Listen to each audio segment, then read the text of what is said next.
Vamos passar para o quadro Você Pergunta e o pastor Natanael Rinaldi responde à luz da palavra de Deus.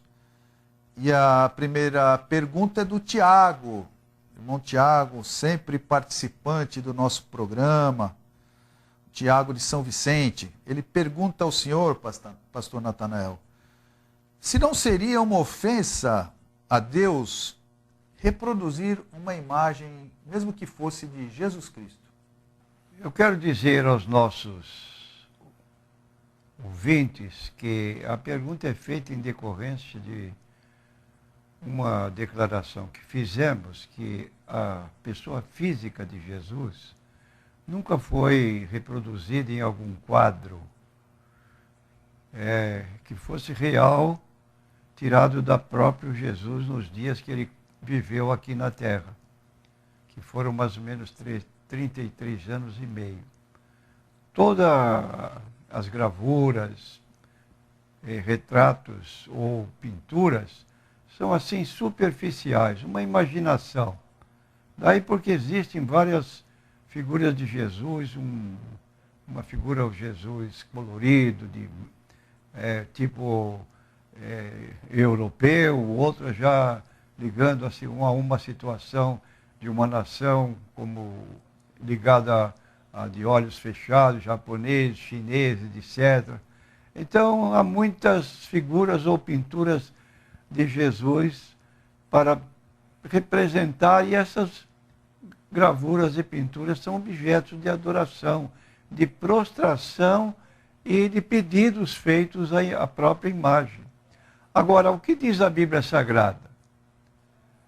A Bíblia diz no livro de Levítico, capítulo 26, versículo 1, não fareis para vós ídolos. Então a imagem de Jesus se torna um ídolo, e depois diz mais, nem vos levantareis imagem de escultura, nem estátua, nem poreis pedra figurada na vossa terra, para inclinar-vos a ela, porque eu sou o Senhor vosso Deus. Aí está uma determinação. Versículos 9 a 11, sentou-se à direita do Pai, enquanto ele viveu aqui na terra, ele deixou ensino sobre oração com respeito à sua pessoa. Está em João 14, versículos 13 e 14. Ele disse assim, tudo quanto pedirdes em meu nome, eu o farei, para que o Pai seja glorificado no Filho. Se pedirdes alguma coisa em meu nome, eu o farei. Ora, sendo Jesus onisciente, sentado à direita do Pai, nós podemos usar o seu nome segundo a sua recomendação e pedir ao Pai em nome de Jesus, e promete que ele, Jesus, é que fará. Se pedirdes alguma coisa em meu nome, eu o farei. Então quero dizer a você, meu prezado ouvinte, que você não deve se prostrar diante de uma imagem de Jesus, porque você não está fazendo o que ele gostaria que fizesse. Você pode dirigir-se ao Pai Celestial, que é Espírito pessoal, e por meio de Jesus Cristo, que veio a este mundo, se tornou nosso mediador, como diz o apóstolo Paulo, 1 Timóteo 2:5, há um só Deus e um só mediador entre Deus e os homens. Clame ao Pai em nome de Jesus. Você está seguindo a orientação do próprio Jesus. Agora, não faça uma imagem ou não compre uma imagem de Jesus se prostrando diante dela, que você não está agindo em acordo com a própria vontade de Deus na sua palavra. Uma outra pergunta diz o seguinte, o que significa a expressão que fui morto desde a fundação do mundo, conforme Apocalipse 13, versículo 8, pastor Natanael? Queremos declarar que entendemos da expressão que está registrada em Apocalipse 13, verso 8, a passagem citada pelo nosso consulente, diz assim: a esses cujos nomes não estão escritos no livro da vida do Cordeiro, que foi morto desde a fundação do mundo. Então, o que ele quer saber, o que significa que foi morto, o Cordeiro que foi morto desde a fundação do mundo. Essa expressão acerca do Cordeiro que foi morto desde a fundação do mundo, se refere, obviamente, à pessoa do Senhor Jesus Cristo, que foi identificado como Cordeiro de Deus no livro do Apocalipse, e o próprio João Batista, que foi o precursor de Jesus Cristo, em João 1,29, o apresentou. Eis o Cordeiro de Deus que tira o pecado do mundo.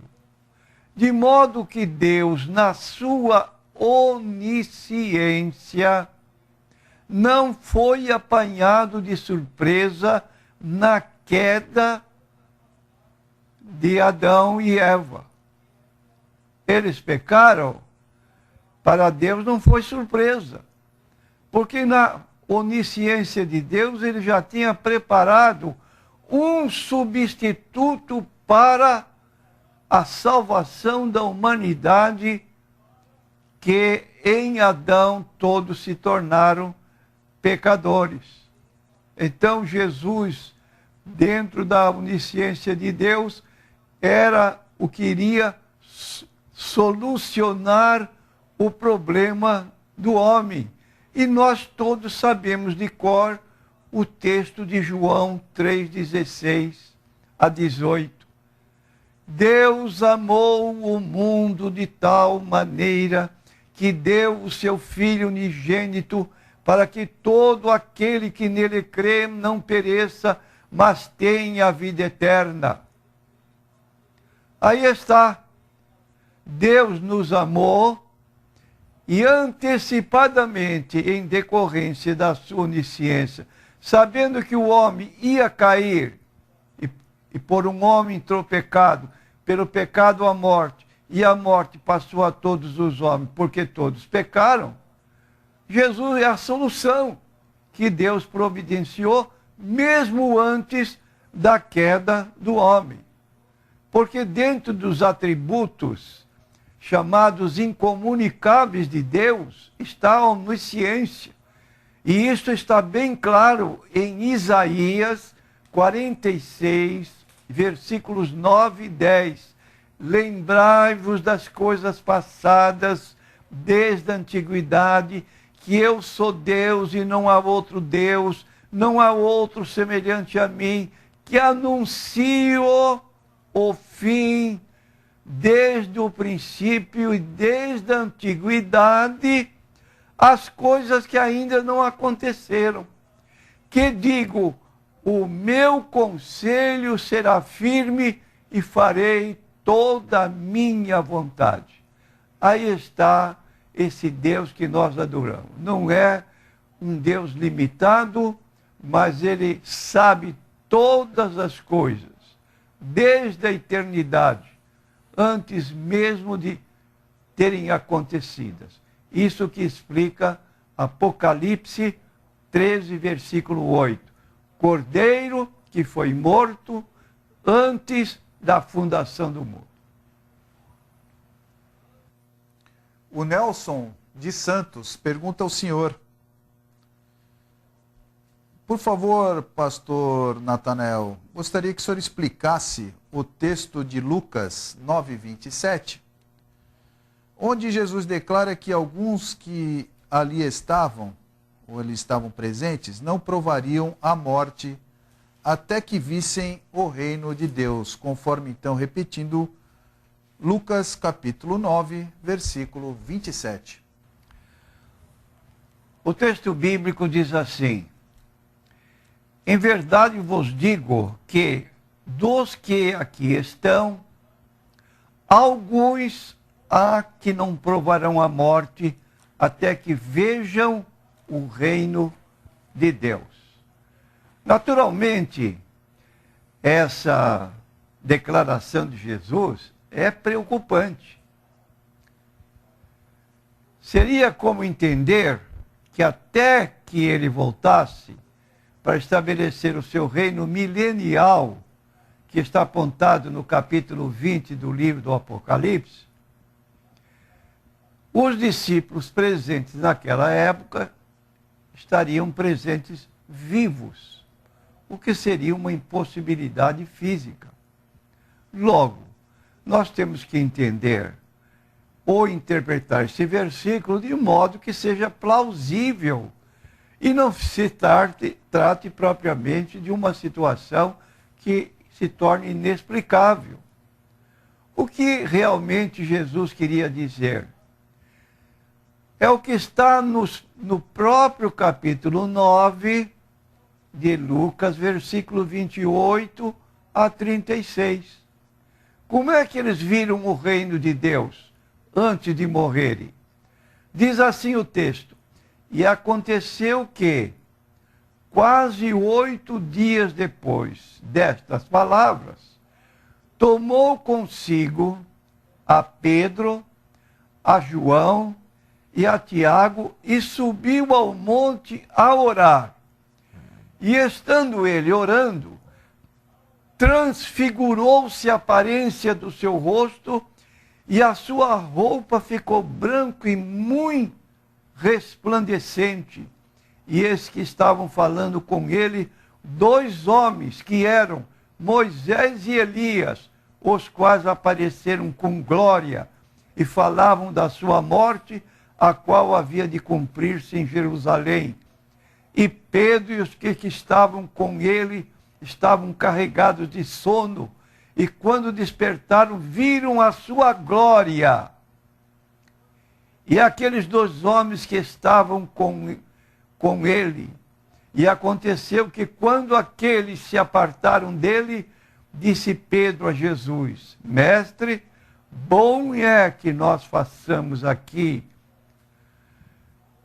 3 tendas, uma para ti, uma para Moisés e uma para Elias, não sabendo o que dizia. E dizendo ele isto, veio uma nuvem que os cobriu com a sua sombra, e entrando eles na nuvem temeram, e saiu da nuvem uma voz que dizia: Este é o meu filho amado, a ele ouvi. Tendo soado aquela voz, Jesus foi achado só, e eles calaram-se. E por aqueles dias não contaram a ninguém nada do que tinham visto. Então, o episódio do Monte da Transfiguração, os discípulos Pedro, Tiago e João, no monte tiveram uma visão antecipada do que será quando o Senhor Jesus iniciar seu reino milenial na terra. E a este respeito, que marcou definitivamente os apóstolos, o apóstolo Pedro, na sua 2ª carta, capítulo 1, versículos 16 e 18, ele fala o seguinte: porque não vos fizemos saber a virtude e a vinda de nosso Senhor Jesus Cristo, seguindo fábulas artificialmente compostas, mas nós mesmo vimos a sua majestade. Pedro estava empolgado com o que ele vira lá no monte, porquanto ele recebeu de Deus Pai e honra, quando da magnífica glória lhe foi dirigida a seguinte voz: Este é o meu filho amado, em quem me tenho comprazido. E ouvindo esta voz dirigida do céu, estando nós com ele no monte.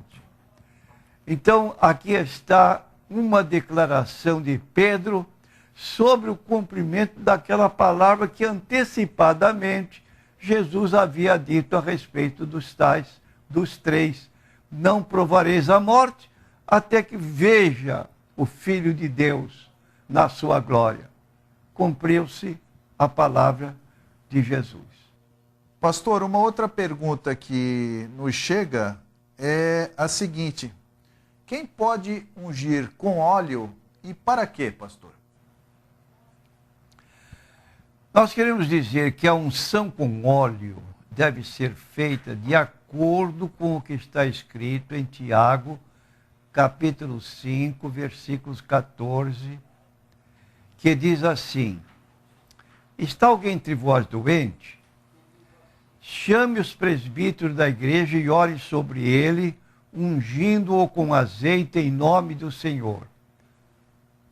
Então queremos dizer que o óleo mencionado aqui por Tiago 5,14 é óleo mesmo, ou dependendo da tradução, é azeite, usado como ponto de contato para estimular a fé do doente.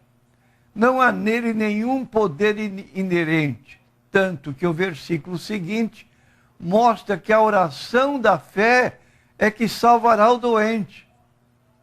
A unção para os enfermos é a única que deve prevalecer em nossos dias. No plano, então, de Deus, a unção representa a atuação do Espírito Santo. Mas, no caso da unção literal, exclusivamente para os doentes, e preste bem atenção, meu ouvinte, esse negócio de ungir carteiras de trabalho, de pessoas que pedem para ungir carros, casas e outros objetos para consagrá-los, para com isso. Isso é superstição. Preste bem atenção na palavra lida, que está falando que a oração é que salvará o doente da enfermidade. Não é o óleo, não. Não é o azeite. E é apenas um ponto de contato mesmo. Só o ministério pode ungir.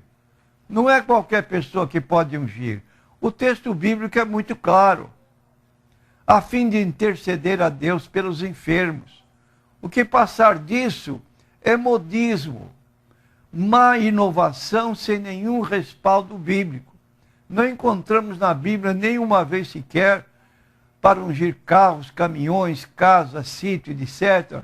Ungir essas coisas fica um tanto esquisito, porque casas, carros, sítios poderão ser vendidos, e daí como fica a unção anteriormente realizada? Ela tem vencimento? No Novo Testamento, encontramos ordens, repetimos, para ungir enfermos.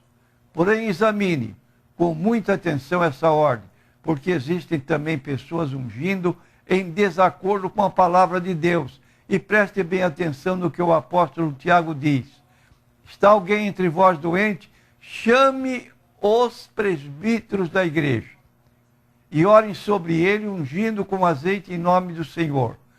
Tiago diz: está alguém entre vós doente? E em seguida determina quem são os que devem realizar a unção. Hoje vemos pessoas que não estão no presbitério e até pessoas do sexo feminino ungindo. Além disso, ungindo pessoas que nem pertencem a uma igreja. Como pode ser isso? Como fica a ordem apostólica?